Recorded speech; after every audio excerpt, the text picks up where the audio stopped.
Welcome back to SJU. I'm Roxy Striar. We have a heck of a show for you guys today. Spenny G over there. Hey now. Cool. Damn, Murrell. Hey now. Wow. See, I was thinking about doing a cool voice with the hey now, but I just didn't want to take the ridicule from it. We're just doing the Larry Sanders Show. A fine HBO series you may have missed. No, I didn't miss it. Oh, well, we're Hank Kingsley. Come on. I'm not, though. I can't do impressions, especially not as well as Dan, who is low-key the best impressionist on the show and never brags about it, and he definitely should. We have a ton of stuff to brag about today. Really good. We're talking Bad Boys, guys, because what you gonna do when they come for you? Also, that leads us into a movie fight. So you guys have done enough thumbs up, some likes this week, so we are doing a small round of movie fights every single day this week, which is awesome. Also, Bad Robot to make Justice League Dark. A ton to break down there, and so much more on the show today. Let's get right into it, guys, with Bad Robot making Justice League Dark. I like this, darker than usual. Ha ha ha. This is coming from a Deadline. They reported that J.J. Abrams' Bad Robot, through its new deal at Warner Media, is exclusively developing both film and TV ideas based on DC's Justice League Dark. This is something that we have talked about going through many iterations, just like a lot of these big franchise movies. There were rumors that this was previously with Guillermo del Toro. More than rumors, he had spoken about it a little bit, but that he no longer was working on it. A lot of these titles include like Deadman, Zatanna, Constantine, who seems to be really big in the DC TV universe right now. It's not specific yet if Bad Robot's boss J.J. Abrams will be directing any of these projects, but I'm curious from you guys, what do you want to see from a Bad Robot Justice League Dark? Do you have big dreams for this future? Dan, how are you feeling? I mean, it's an interesting concept that nobody's really, excuse me. No, it's good. Hey now. That no one's, hey now. That no one's ever really been able to get off the ground. That's what I'm talking about. Wasn't George Miller attached to this at one point? And then Guillermo del Toro was attached to it, and so it's been in development hell forever. Yeah. So dark. And then there was like the other dark universe that was coming at the same time, and people thought that it would be thought that would be confusing, and that dark universe didn't do that well. And there was Darkman starring Liam Neeson. Yes. What is Darkman? A Sam Raimi film. Yeah, Darkman. Sam Raimi is a 90s starring movie. Liam Neeson. Darkman. Yeah, it's like he was burned. He was very badly burned. Very badly burned. I'm still alive, but very badly burned. And he was a superhero, and he had bandages on his face. 90s weren't a great time for superheroes. It was early 1990s. Sam Raimi. But a great time for clothes. Yeah. Interesting movie. I watched it for a bit, and then there was the part where the guy puts someone's finger in a cigar cutter, and my mom made me turn it off. Oh, yikes. So, yikes. Darkman. Anyway. Where were we? Oh, Bad Robot. Justice League Dark. Darkman maybe will be in it, I hope. Ooh, that would be an interesting appearance. Yeah, well, with J.J. Abrams, I was thinking on the way over, like I think he's a very talented guy, but I was thinking, on balance, I've actually not liked more of the films he's directed than I have liked, because I like Star Trek 09. But I didn't like Into Darkness, and I wasn't really a fan of Rise of Skywalker, and I was kind of on Super 8. So I actually am kind of hoping he produces more than he directs, because I think I like him a little bit more as a producer maybe than a director. I agree. I would not love to see him helm this particular picture, but Bad Robot has worked with plenty of other directors across several different tones. Is somebody's phone on? There's a ding. I don't know. There was a ding. Yeah. Oh, my Hot Pocket's ready. It did sound like... It sounded like a microwave going off. Yeah. Change your alert tone. It was like he's produced movies for like Christopher McQuarrie movies. He's produced Mission Impossible ones. He's did that not Undertale, Unter something. The Nazi snow. Overlord. Overlord, which is great. I did like Mission Impossible 3. I left that out. I did like Mission Impossible 3. I got confused with the video game. Unser what? And then I was like, wait, is it German? Untertal? Overlord, yes. Overlord. There it is. Not under, but over. Underrated movie. Yes. So, this is just, I guess I like his instincts for intellectual property acquiring. So he hopefully has acquired this and then will hand it off to somebody more suited to it. Well, there was a lot of talk about JJ, I think maybe even a month ago, about him coming on to do a Man of Steel or a Superman kind of movie, and I think that his specific directorial style could be suited better elsewhere than Justice League Dark, which feels like they've got to take some pretty big risks and swings. They've got weird characters, and I'm excited about Bad Robot coming on because I think they make great work. But I kind of agree with you guys. I don't know if there's a dark one of the characters that I think JJ would really, really nail. Unless he came out and said, like, I have been thinking about this Zatanna movie forever, and I've got the perfect thing, and I'm ready to do it, which we're not hearing him saying right now. But what do you guys think realistically? Do you think that his production company would take this on and he would not direct any of the movies? Do you think that is a possibility? Yeah, unless, Rise of Skywalker got him so twisted that he's like, I'm ready to do dark stuff now. Yeah. Joker stuff. Yeah, I'm Whose voice is that one, though? It's J.J. Abrams. Oh. Dressed all in black. Dressed all in black and a black turtleneck. I can see it now. Yeah. He's Steve Jobs? He wrote dark backwards on his forehead, and he's ready to... Just the K, though. Yeah. He's ready to get weird. Okay. Dan, you think that that's a real possibility? I think that, he signed this big overarching deal, so there's going to be a lot of projects. I think we're going to do this story with a lot of projects that Bad Robot is attached to, because that's what they're doing. They're developing ideas, and this is one of them. Obviously, it's something that Warner Brothers has had an interest in doing. We're apparently getting Flashpoint, the movie, and they've been playing with that on TV. Muschietti. I think that, if you've got... The DC universe is so,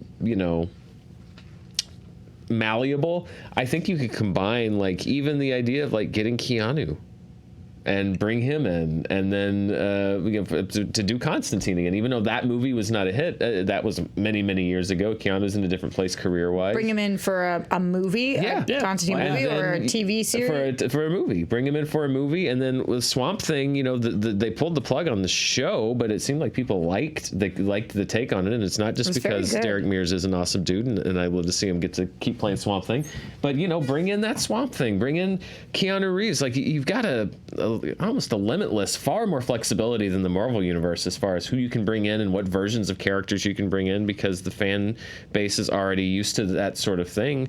Yeah, and it works for comic books. Continuity doesn't matter in comics. Go crazy. Just do a one-off. Okay. Go nuts. Any characters that you're really into, Spenny, from the Dark Universe? Anybody that you're... From the Dark... Wait, that's the Mummy, right? From the Dark... from the Justice League Dark Universe. I would love to see Constantine. That would be... And yeah, I love that idea of bringing back post-Keanu-sance Keanu. Yeah. But I know that... Isn't he in a Marvel DC custody battle right now? Or bidding war? Wasn't that a story? I think everybody's bidding for Keanu at this point. Yeah. I am. He had a Marvel role, but it hasn't been announced or anything. Yeah. I couldn't actually hear that full sentence, but something Marvel role not announced. There's reports that he's, being... But there's people that jump back and forth from Marvel to DC. Yeah. Jared Leto? If you're Lawrence Fishburne? Unless you're Sebastian Stan, you don't get locked up Josh Brolin? to one company. For too many pictures. Yeah. I think that what's interesting to me about this, a lot of things, but where would this live? Where are we going to... Theaters, Roxy. Definitely theaters, but they're also working on the television side. And it's been super unclear what's happening with the DC Universe app. And then there's the HBO Max app. And if you are starting to make a lot of DC content that lives on HBO Max and not on the DC Universe app, do you guys think that this would be how there's the do you guys think they're going to do a Justice League Dark verse and have it live on one of these streaming services? Probably, but no more verses, please. Yeah. There's already enough verses. That upset you and Dan both. Yeah. I don't want another verse. I can't take another verse. You want no verses? Well, I hate the idea of producing shows at such a volume that they're referred to as content and not shows. Make a show. Make a good show. Tell a story. Make one good show. Make one good movie that lives as a movie or a show, and not just another thing to fill in a slot in a release schedule on a spreadsheet that some executive has on their desk. Make it a good show. You've got there's potential here, and they just had a success with Watchmen on HBO, a DC property, nominally. Yep.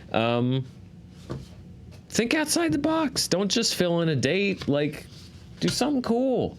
Okay. You know? Yeah. Why not? JJ's an imaginative guy. We got the premiere of a new CW, sorry to use your guys' favorite word, verse, Arrowverse show last night. Did you guys hear they're doing a Green Arrow and the Canaries spinoff? It was a backdoor pilot that was last night. Really? Yeah, instead of airing another, because next week is Arrow's finale. Needless to say, I'm excited for a new, you guys are anti-verse right now. I need a new verse. Wait, is it Stephen Amell? No, it's not Stephen It's a Amell. new Stephen Green Amell's Arrow? daughter. Okay. Who's She's the Kat Green- McNamara. She's What going to be the about- Green Arrow? Yes. What's up with Gleek? We don't know what's up with Gleek right now. I'll keep you guys posted. Don't you worry. comes into the picture. Yeah. That's either the best or rock bottom for this universe. Yeah, I think that's going to be cool. This Purple new monkey show that is the Super Friends had. This new show is bizarre because Dan, kind of like you just said, like I don't feel like anybody is really even aware. And if you just turned on Arrow last night, instead of seeing Stephen Amell, you saw Kat McNamara as the Green Arrow. He was not on it at all. No. So wait, No, it was a backdoor pilot. So they for a used one of the last episodes of Arrow to not feature Arrow at all. Yes. I'm sure that went over very well. Yes. He was in one flashback scene Doing the salmon ladder. that we just saw in the previous week. No, that would have been great if the daughter were just like watching him do the salmon ladder. Yeah. So that. Oh my. So DC Justice League Dark, come now, come well. Anyway, okay. Sure. Thank you, Tagline. guys. Thank you guys for coming well. Thank you guys for being here today with us. Move on, Roxy. Move on. As established yesterday, I have the mind of a sixth grader, so I generally chuckle to myself. There's throughout nothing most of better the than shows. Dan's closed mouth laugh where he just. Well, you know, I don't want to. It's so good. If you guys are here, you know liking means a lot to us. It really helps these videos and it helps the SJU community grow. It helps people be able to find us more. And because you guys have been doing such an amazing job, and don't forget to like this video, we will be getting to a movie fights round. But also subscribe so you know when all of our stuff is coming out. Hit that bell. Yeah, Ryan. Turn on notifications, all of that great stuff. We also have other amazing content for you guys. Honest Trailers. I wonder who works on that. An Honest Trailers commentary for Joker out right now on Screen Junkies. Love this. A bunch of hacks. Hack frauds. Yeah. Totally, that's what I was thinking. Screen Junkies show, our Oscar picks. Get ready for that this weekend. Is that on Saturday? That, I believe, will be airing on Saturday. And as I mentioned yesterday, we're not just this year picking who we nominate for the Academy Awards. It's the winner. We picked our winners. too, yeah. So, should be fun. I would like to get ahead of it and apologize. I finally saw 1917. I think it's probably the best picture of the year. Thank you. I told you. But it's too late because sometimes we film early and I haven't seen every No movie yet. spoilers, but there were a couple of categories where I told the entire room that they were all going to feel really dumb for not advancing 1917 further because I was the only one in the room who'd seen it. Dan, and is it's this already starting. a Dan Roxy complete agreement? I think it is. Oh my God. This is the year of agreement, Roxy. Just remember this moment, Roxy. Savor this. And also, never surrender. Guys, never surrender. It's available now. Check out the links in the description below. If you haven't watched it already, what are you guys doing? Get on that immediately. Also, everybody knows that for January, we've been sharing links because I know that it can be really challenging that if you guys are trying to donate for the Australian wildfires and really trying to help and support, there's so many different links out there and so many different websites. So we're vetting them all and we're putting those links in the description below. So if you want to donate to the Australian wildfires, check out the links below. I keep saying this, but it's all of our planet. It's all of our planet. The more that we help, and the more that we remember that this is our world, it's our world. So help that out. I'm also going to be doing a benefit this Saturday, and we're live streaming, and all of the funds are going to be going to the Australian wildfires. So check out my social media, and I'll let you guys know where I'm doing that. Awesome. It's going to be a live stream. We're hoping to raise a ton of money. So is that on your just channel? luck with Is that through? No, we're doing it over through Rooster Teeth, and it's going to be a whole 6-hour chunk. And Seth Green is going, like a lot of different celebrity appearances too. So I'll make sure that I keep you guys posted on that. Yeah. But yeah, we're trying to do everything we can. And so are the bad boys. Should I do it in Yoda? Sure, let's hear Yoda do it. When they come for you, bad boys. Nailed it. Yeah, guys. Bad Boys for Life. I love this movie. And I'm not the only one. Thank you. Yeah, just sit with it for a little longer, guys. That's what Yoda would really sound like. It was almost like he was here himself. Dan, you talked about this on Charting yesterday, that Bad Boys for Life made over $73 million here in the U.S. over the 4-day holiday box office weekend, which is just wild. And remember how like Cats lost $100 million and Doolittle's $100 million, 70 or something like that. Yeah. So good job, Bad Boys. It's a new sequel for Bad Boys 4. The new sequel for Bad Boys 4 has already been announced and should arrive much quicker than the normal time lapse between previous installments. But they already used Bad Boys for Life. Life. Yeah, but now it's going to be Bad Boys Forever. Forever. Okay. Yeah, I was trying to Forever After. I love Ever After. Yeah. What a great movie that is. What do you think about this? I know usually January movies are kind of hit or miss, but this one's clearly hit. Dan, how are you feeling about the 73 mil? Typical Hollywood, which is that Bad Boys for Life is a movie that was in development for a very, very long time. It took a very long time to make it, to get the scheduling right, we've talked about the fact that like Will Smith was particularly like talking about the script and getting the script right and everything. Like obviously it built a lot of audience demand. So naturally, what is Hollywood going to do? They're going to poop out another one as quickly as possible. Yes, like, that's the lesson to take from this. Poop out another Bad Boys movie quickly, right now. Follow the money. So I have not had a chance to see Bad Boys for Life yet because I wasn't able to do a screening beforehand, and then the weekend was a bit just full. So I kind of think you're gonna like it. No, I got good reviews. I'm looking forward to seeing it. I haven't seen it yet, but I think it's proof that if you work on a franchise and build demand, that you can make a lot of money. But also I think it's the point of Hollywood oftentimes takes the wrong lessons, which is like, let's not do that again of like finding a good idea and getting a good script and waiting and building demand. It's like, just make another one as quickly as we can. Cash in fast. Spenny? I also think that there's an element of luck here, and that it's like at a race when like everybody else's shoelaces are tied together, and like Doolittle falls flat in its face, Cats falls flat in its face, Rise of Skywalker flat in its face, and then not flat on its face, and then Bad Boys $1 billion on its face. Okay, all right. I guess I'm the only movie we're seeing this weekend. They just jog to pick up every single dollar that people would spend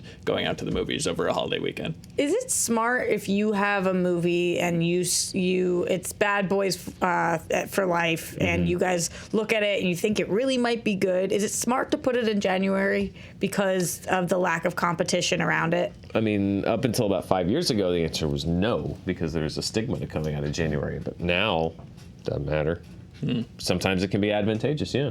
You look at a movie like Get Out, which came out in February, and Glass and Split, I think both came out in February. Deadpool came out in February, and now we're moving into January. And the conventional wisdom of when a blockbuster can come out and when it can't come out is going quickly by the wayside. So, completely unrelated to this, but speaking of January things, I saw Last Full Measure. Have you guys seen or heard of it? Oh, a January movie. And it's a Vietnam War vet movie with a ton of different like Ed Harris and Christopher Plummer, a lot of big people, but oh my God, it was so good.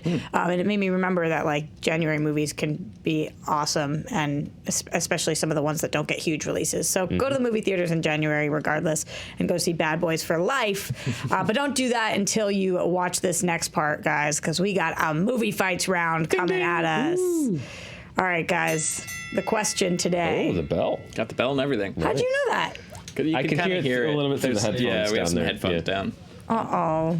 I heard nothing. Guys. No, mine's going too. I joke with Mara that I'm like Bradley Cooper in Star is Born. She'll say something, I'll be like, what's that? Say it again. What was that? My accents get worse and worse as Dan's get better. It's really bad sitting next to you. All right, guys, what's the best buddy cop movie of all time? The best buddy cop movie. We were concerned initially you guys would have the same one for this, but I think that concern went away. I staked my claim quick with Tango and Cash, Roxy. All right, Tango and Cash, that's yours. Let's hear what Dan's is, and then we'll go back to Spenny for his initial thoughts. I went back and forth a lot, but I got to go with my heart and say Hot Fuzz. This is an interesting round. Starting with Spenny, what you got? I mean, look, buddy cop movies are sort of inherently ridiculous because it's not a realistic look, save for maybe Training Day, and I don't even know if that's realistic, but like they're heightened, they're almost rom-coms, but with guns. You need like one's a guy like this and the other's a guy like that. They'll never work together. Truly, this concept is taken to its extreme level of enjoyment in Tango and Cash. One is is basically Jack Burton from not Once Upon a Time in China. What's it called? Big Trouble in Little China. Once Upon a Time, in Little China. Also not a movie. Yeah. The other is a stockbroker who like is has his own fortune and but just loves action on the side. So it's Stallone playing totally against type. It's got the best opening, I think, of any action movie, save for maybe Blade, where Stallone takes on a gigantic diesel truck with a little pea shooter, and then ends with the perfect line. You're going to talk about some meta Hot Fuzz stuff. Talk about meta. They're like, why'd you go all Rambo on this? And he says, Rambo, that guy's a female cat. And then he shoots the truck and cocaine spills out. This is just... What's that, Dan? Yo. Hey, yo. This has some of the best one-liners, which I think are crucial for any buddy cop movie. He runs through a screen door and he goes, is that how you screen your guests? Hilarious. It's got a fantastic main villain who has little dioramas ready to accentuate his point. We'll have them trapped like rats in a maze, and then he takes out a rat and puts it in a maze to drive the point home. And a great sub-villain. I think the best henchman in a buddy cop movie is the guy with the ponytail that has such a bad English accent that the only explanation is that his character is an American doing a bad English accent, which just makes him the biggest a-hole of all time. Okay. I have more thoughts, but let's hear from Dan, though. There. Yeah, Hot Fuzz. I know a lot of people say like, well, it's a deconstruction of the genre, but like that's what makes it so great. Is it's not just a parody of a buddy cop movie. In talking about buddy cop movies and then living in a world where there is a buddy cop movie, it's the best buddy cop movie because it knows the pitfalls of the genre and it knows the strengths of it too. And it really is about the bond. It's about the bond between. That's what's at the heart of every one of these movies, the bond between these two characters. And I feel more love for these two characters. You know, the funny thing about Hot Fuzz is they talk about the fact that in the early drafts it was written as like one's like Simon Pegg's a male and Nick Frost's character is a female, and then they cast Nick Frost and they just didn't change any of the lines. But that actually works because you can like feel this bond, this love between these two characters. It's the most love that I've felt, you know, and you still get that frustration and like I'm by the book and he doesn't know what he's doing. Like you get that dynamic, but I feel like you really get that love and the fact that they bond over buddy cop movies, and you feature these moments from Point Break, you feature this stuff from Bad Boys 2, and then they reference it, but again, it's not a parody. It works inside of the plot of the film. I also love the plot of this movie. Very kind of a Wicker Man, this English idyllic village that's actually like everyone's in on it. They're the only two that aren't. They're the only two that aren't part of the conspiracy.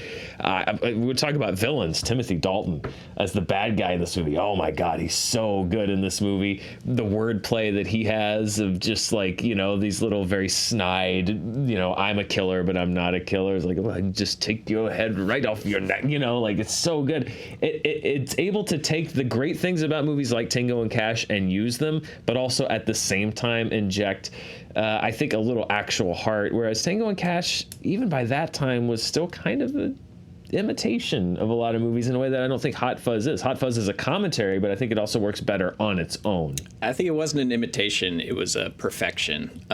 You talk about love. There's no place for love in a buddy cop film, but there is room for sex. This is a sexy movie. These two guys, I mean, I think that it's like kind of a trope that there's barely suppressed homoeroticism in every buddy cop movie. These two guys want to go at each other hard.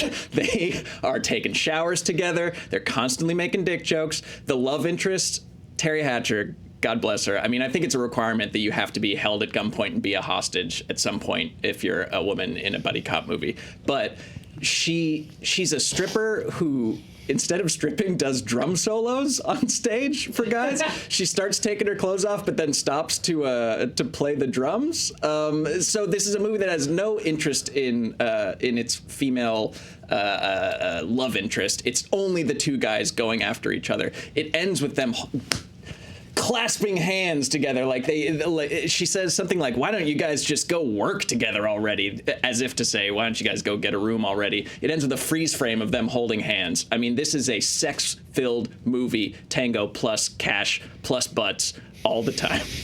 No place for love in a buddy cop movie. Buddy cop movies are all about love. That's what's at the heart of every buddy cop, good buddy cop pairing. Riggs and Murtaugh work because they love each other. And, Tango and Cash is like, first of all, there's no superfluous female love interest in Hot Fuzz. It's all right out there on the page. They have the scene where it's just like, well, this is me. I mean, you don't have to even put a drum solo stripper in Hot Fuzz to pretend like these two are. This isn't a love story about these two. Hot Fuzz is unapologetically a love story between these two cops, and I think that's what's so great about it. It is about love. It's not about shower scenes and butts and early '90s, veiled gay references. Like, it's all right out there on the page. These two are in love with each other, but guess what? They're also great cops, and they bring down a whole town. They bring down a whole village. They don't bring down like one guy with a fake European accent. They bring down an entire town. They bring down decades of conspiracy single-handedly. Yeah, but how much could an English village be doing? They take down LA's biggest cocaine kingpin. That's a big bust. They take one of those down every week around here. There's busts happening all the time here in LA. They take down there were other cops with big bushy beards, and they killed the statue. Like, the body count of these villagers was way more than any cocaine kingpin. Final thoughts, Benny. You skated past it, but I do think that your movie is winking, and it's an homage to other buddy cop movies like Bad Boys, and those buddy cop movies are in themselves winking homages to the originals. Tango and Cash. Yours is a third removed buddy cop movie. So many layers of meta-ness and self-referentialisms. That's not a word. But Tango and sounded good. But Tango and Cash is that rare movie where it's weird and it's over the top, but it comes by that honestly and genuinely. It's just because the 80s were a cocaine-filled time that the movie is the way it is, not because it was commenting on anything. If you don't think Tango and Cash was greenlit because somebody watched Lethal Weapon and said, give me that, give me 2 stars and give me that, then you're crazy. Tango and Cash is just as owes its existence just as much to previous buddy cop movies as Hot Fuzz does. But what Hot Fuzz is smart is that it uses that influence. It doesn't just like make it like a find and replace in the script with whatever stars they can get. They build it around those movies. It's not just commenting on them. It's a great example of them as well. And I will take the relationship between Simon Pegg and Nick Frost in this film with the genuine heart that it has over the whatever. That's not Seth Rogen. That's Stallone. That's a Stallone. Hey, look at my butt. I'm not gonna look at your butt. I mean, it's just so surface and like what we've seen it before. I love the realness of the relationship in Hot Fuzz, which is why I think they're the two best buddies of the buddy cops, and that's why it's my favorite. Ding, ding, ding, ding. Ryan, coming over to you. Curious what's going on in the live chat. What are people saying? I'm gonna poll results. Do you want to know the poll results before you judge? Oh, you did the poll? Yeah, I did a poll. Wow. Oh, then yes, I just for help. Yeah, I want to know what they're saying, what they're feeling. So right now it's a small sample size, but we got 73% for Hot Fuzz and 6% for Tango and Cash. Because our audience is 12. Respect the 80s. No, I think here's what happened. Spenny, I was totally with you, but the lack of want for love. I mean, I'm a lover of love, and I think at the core, that's what any movie thing is. Friendship. Yeah, they're called rom-coms. When they're not cops, it's a rom-com. When they're cops, they're effing each other in the back of the squad car. You said that buddy cop movies are rom-coms with guns. Yes, that makes all the difference. And that difference is love. This place is a better place with love in it. Dan Murrell with the point. And I guess the victory for the day. Congratulations. All you need is easiest movie fight you guys ever did. 1 point gets you the win. No, Spinny won a movie fight. Well, no, I guess that was like 3 points. Yeah. It's not happening. What happened? He took the belt I won from a speed round. with the speed round. Yeah. It's pretty sweet. The much debated Star Wars Return of the Jedi 6-word answer. Anyway, never mind. I've forgotten all about it. Yeah, but I don't hold that. No way.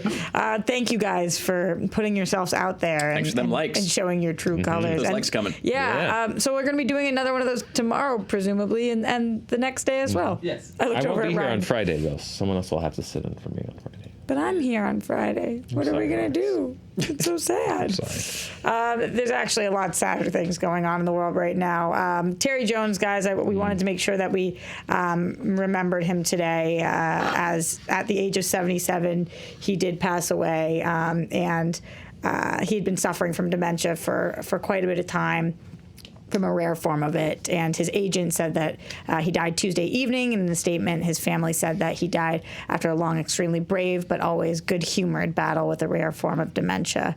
And I like that they said good-humored battle. I know that you guys, especially being in the space that you're in, I'm sure were pretty large fans of Terry Jones. Any specific things that you guys, when you think about remembering him, that really come to mind for you? Well, I guess it's like he was the guy that could do everything in front of and behind the camera. Like, he was so involved. Like, he directed Life of Brian. He wrote, along with all of them, all these things. So while he wasn't the the front and center John Cleese performer that the rest of them were, like, he was just as responsible for all of the visual gags and everything that you loved about Monty Python. He was also the enormous guy in Life of Brian that explodes, which was probably my favorite role. It's just a one wafer thin. Isn't that not Life of Brian? Meaning of Life. Sorry, I'm confusing Life of Brian, Meaning of Life. But yeah, he was responsible for some of my favorite Monty Python movies and de facto my favorite movies. So he'll be missed. Dan, how about you? Yeah, I mean, I think there's, when people think of Monty Python, a lot of times they think of the ones who were more in front of the camera.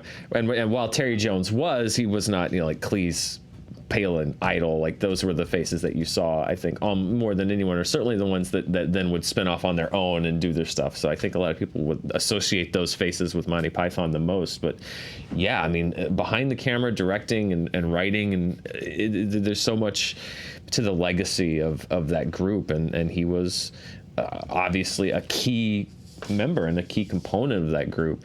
And it's I think Monty Python for a lot of people is sort of like, I mean, it was sort of older when we were growing up, and I think for a lot of people it's like, oh, Monty Python, outside of the comedy world, but it's still incredibly influential. And by the way, I think incredibly funny to this day. A lot. I mean, Monty Python and the Holy Grail for me, still to this day, one of the movies that I can sit down and watch and laugh at. I agree with that. It has not lost its luster for me. So, it's always sad to lose people that are this influential, but it does give us a chance to revisit their work and think of them fondly and think of their work fondly. Yeah. So. His wife and kids said, we have all lost a kind, funny, warm, creative, and truly loving man whose uncompromising individuality, relentless intellect, and extraordinary humor has given pleasure to countless millions across 6 decades.